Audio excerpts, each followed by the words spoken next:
सच्चिदानंदरूपाय विश्वोत्पत्त्यादिहेतवे तापत्रय विनाशाय श्री कृष्णाय वयं नमः। जय श्री कृष्ण, जय श्री कृष्ण। आज मोक्ष संन्यास योग नाम का 18वां अध्याय प्रारंभ हुआ। 17वें अध्याय के अंत तक भगवान ने विभिन्न प्रकार के आहार, विभिन्न प्रकार के यज्ञ, विभिन्न प्रकार के तप का वर्णन किया और 17 अध्याय तक भगवान ने आत्म साक्षात्कार या ईश्वर की प्राप्ति, परमानंद की प्राप्ति के लिए अनेक उपाय बताए, अनेक योग बतलाए। अब सब कुछ समझ लेने के बाद भगवान के समक्ष अर्जुन केवल एक प्रश्न करते हैं, हे केशकिशुदन, हे महाबाहो, आप हमें संन्यास क्या है, त्याग क्या है, इसके विषय में हमको अपना स्पष्ट मत बताइए। मेरे अंदर ये आपसे जानने की इच्छा है। भगवान बोले, हे अर्जुन, कई विद्वान तो ऐसा कहते हैं ये जो काम्य कर्मों का त्याग कर दीजिए, यही संन्यास है। और कुछ लोग कहते हैं ये कर्म फल का त्याग कर दीजिए, वो त्याग है। तो अब विभिन्न प्रकार के विभिन्न विद्वान इस बारे में जो अपना मत व्यक्त करते हैं कि कर्म, सारे कर्म दुख स्वरूप हैं, इसलिए इनको त्याग देना चाहिए। और कुछ विद्वान कहते हैं कि नहीं नहीं, यज्ञ, दान, तप, ये सब क्रियाएं ऐसी हैं, इनका किसी भी हालत में त्याग नहीं करना चाहिए। और भगवान कहते हैं निश्चयं शृणु मे तत्र त्यागे भरतर्षभ त्यागो ही पुरुष व्याघ्र त्रिविध संप्रकृता। हे अर्जुन, तुम इस त्याग के विषय में मेरा निश्चय सुनो।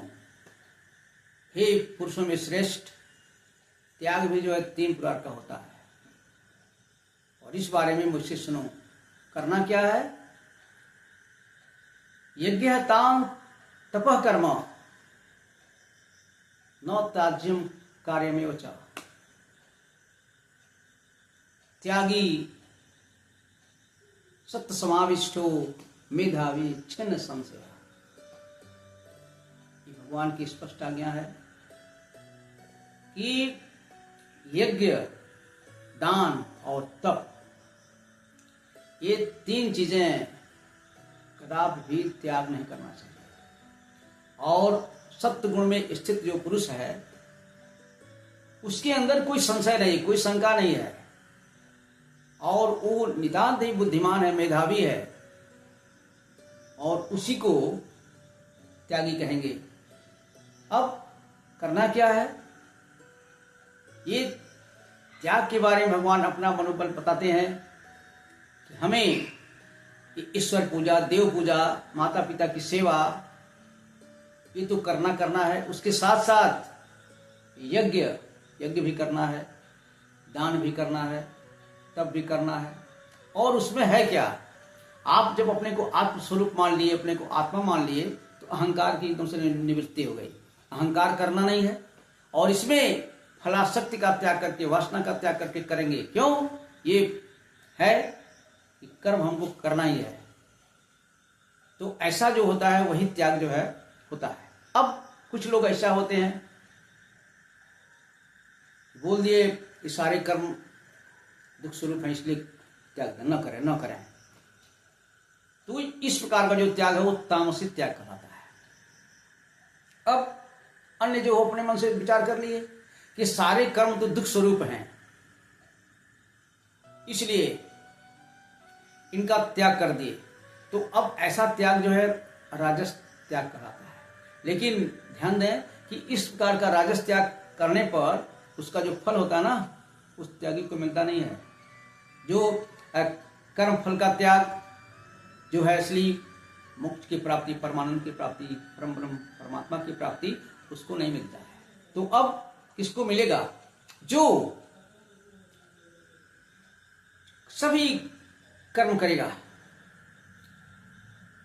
वो जितने भी जो है शास्त्र विहित कर्म हैं, वो शास्त्र विहित कर्म वो करेगा, लेकिन उसको उन कर्मों में कोई फलासक्ति नहीं है, कोई वासना नहीं है। और इस प्रकार वो यज्ञ भी करेगा, तप भी करेगा और दान भी करेगा।